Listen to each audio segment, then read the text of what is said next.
Good afternoon, Tracker fans. So this is the third video in the three, looking at the board games that we've got in the van that we bought recently. We bought the van recently and we bought the board games recently. So I've done one on Scout, which is a card game.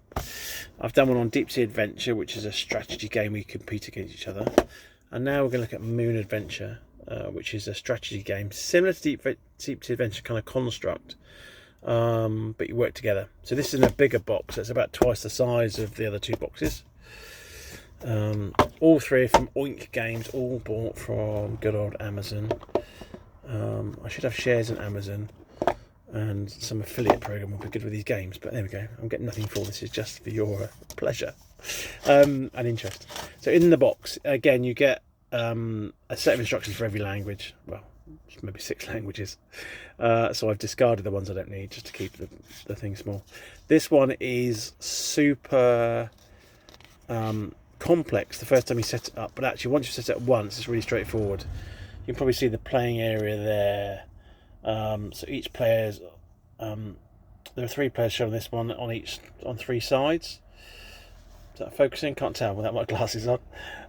You get a series of cards in front of you and a series of things in the middle of the table. Similar to Deep Sea Adventure in that you have a no submarine in this, but you have a spaceship as your base. You get 3 dice. Actually, I should have said on Deep Sea Adventure the dice are only score up to 3. You get 3 dice on this one. Some space people that look strangely like the deep sea divers. You get a rover, a space rover, and a robot in the pack. So that one there's the robot, that one this is the rover that you can ride if you choose to. You get a series of ships, a bit like, or stepping stones, similar to Deep Sea Adventure.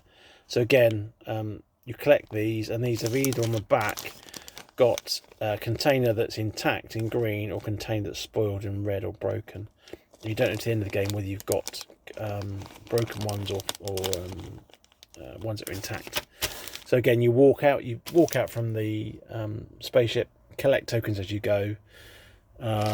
You need to lay down oxygen generating systems, which then generate oxygen, and you pick up cards based on how much oxygen you've got. And that tells you how many dice you can roll, for example. Also in the box, you've got a set of cards that give you the turns you need to, the moves you need to make going through the game. Find an English one. There you go.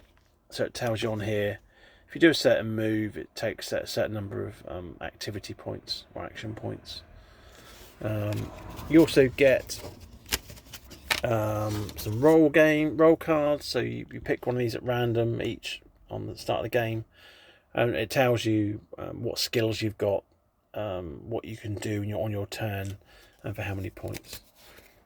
You've then got some targets. So for 2 players, getting 4 containers that are intact is your target for a beginner, or 5 for an expert.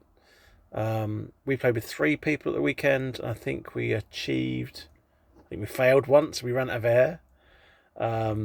We were close, but we ran out of air. And the second or third time, I think we got back to the spaceship, and we ran out of oxygen.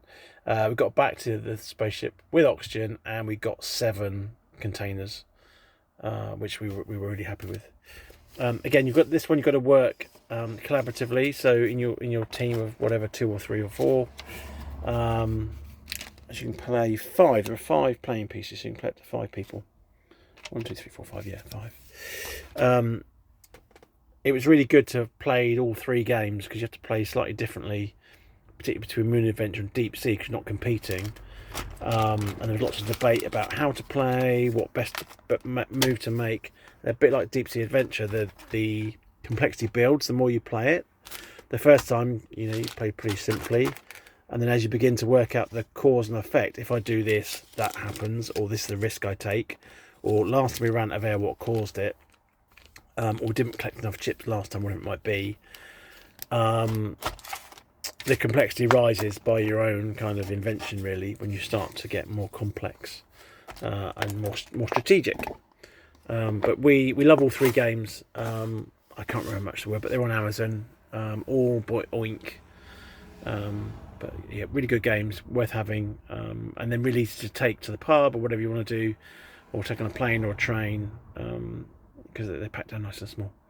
So hope you enjoyed that. Hope you enjoyed the 3 videos of our favourite new games. Take care, bye.